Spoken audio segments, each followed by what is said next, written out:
Maybe the biggest difference between success and failure isn't about falling, it's about getting up.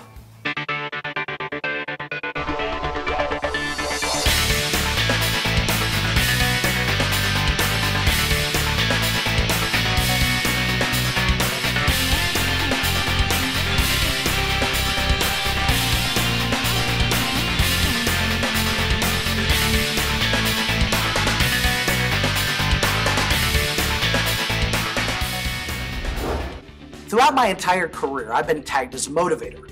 Now, to me, this is quite interesting because I've never sat down and written a book or put together a program or spoken at a seminar or an event with the express purpose of trying to motivate people. What I have realized, though, is what really does motivate us, what really drives us, what really pushes us to achieve the impossible is the truth. I do believe the truth will set us free. And today I want to share with you just a little piece of truth, not with the intention of trying to motivate you, but help you to move from where you are to where you want to be, especially if you're lying flat on your face. Now, what do I mean? Look, we all know that life is not always as easy and forgiving as we like it to be. And the truth is there are some times where no matter who we are, how much money we have, our background, doesn't matter. We find ourselves flat on our face. And it's sometimes a dichotomy. Sometimes you can be very, very wealthy, but be very, very depressed and have a whole disaster at home. Or you might be somebody that's a champion in a certain area, but some parts of your life are out of control and a disaster. And what I really believe is if you look through history, what made men and women great, and you can go back to the very, very beginning of time when we had David defeating Goliath, or even more recently, the incredible exploits of Joan of Arc, or if you take a look at what Abraham Lincoln did, or modern day heroes like Gandhi, the whole Gandhi family, in fact, or Martin Luther King or Nelson Mandela. All of these people that we reserve to be great heroes have a lot of things in common, but there's one thing that I think that we sometimes forget. And that is that every single one of our heroes at some point was flat on their face. They were in a desperate situation. They were in a situation where nobody could win in that. They were in a situation where they were doomed to fail, or they were guaranteed not to achieve, but somehow they were able to get back up. Now here's the question, and maybe this reaches you today, maybe it's a message that will reach you tomorrow. But here's what I want to take a look at. What do you do when you're flat on your face? What do you do when you've fallen and you don't feel that you can get back up to move forward? Number one, decide to get up.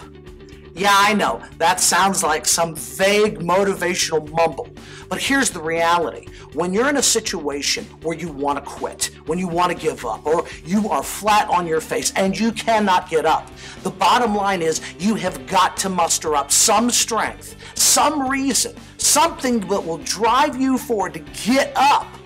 Now, I know that that's difficult. I've been in that position before many times. My only suggestion is this. There's got to be something more important than you that you can focus on.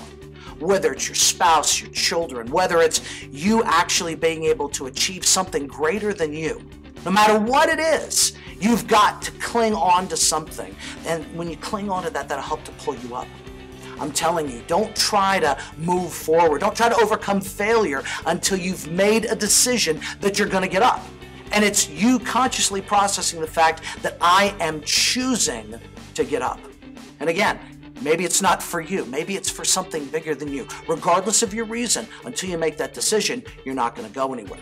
But here's the thing. Once you do, you're in great company because that's what everybody has to do if they want to go from where they are to where they want to be.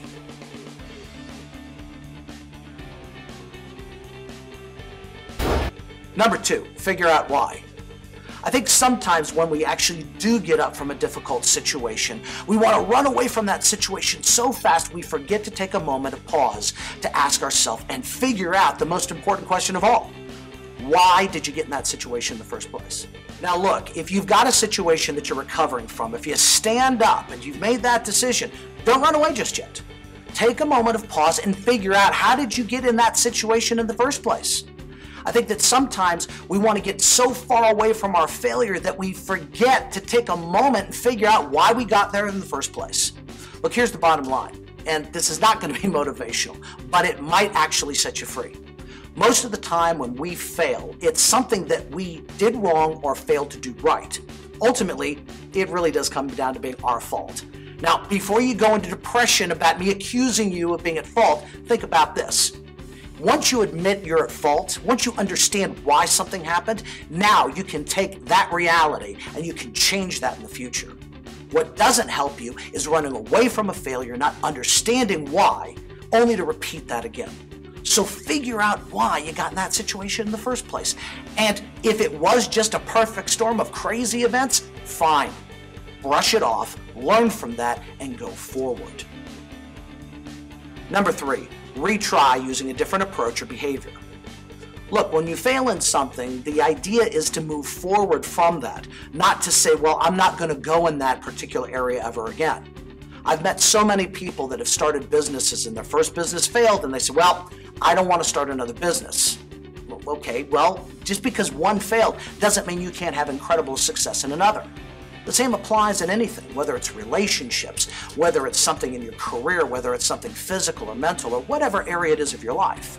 What I think is important is this, is once you're able to stand up from your failure, which is number 1, number 2, figure out why, number 3, go back after it.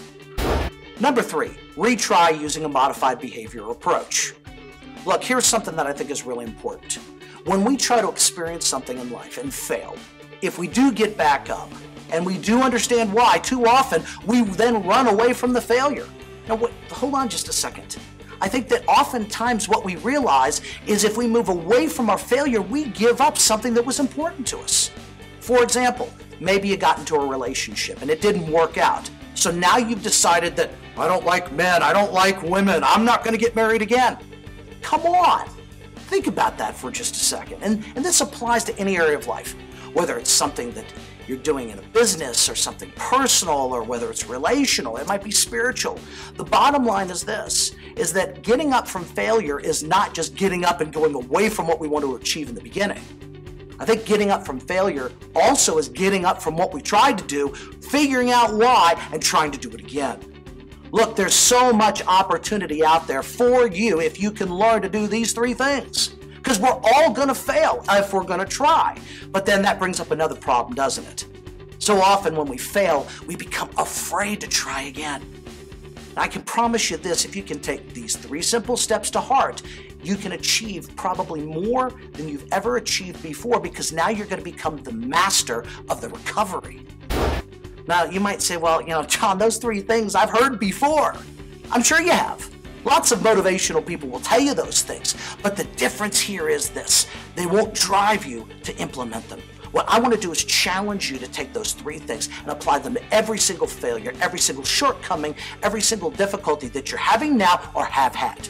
Because if you do, I guarantee you 3 things. Number 1, you're going to win more. Number 2, you're going to motivate yourself. And number 3, the bottom line is you're going to take your life and everything around your life to limits you didn't even realize were possible. Now you might think, well, he tries to motivate me. I'm not trying to motivate you.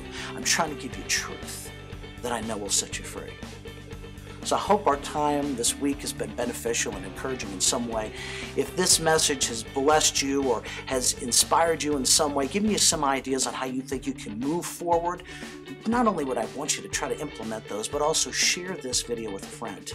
Share it with somebody that you know that deserves to have a better future than they have a past. And always remember, no matter who you are, where you are in the world, yes,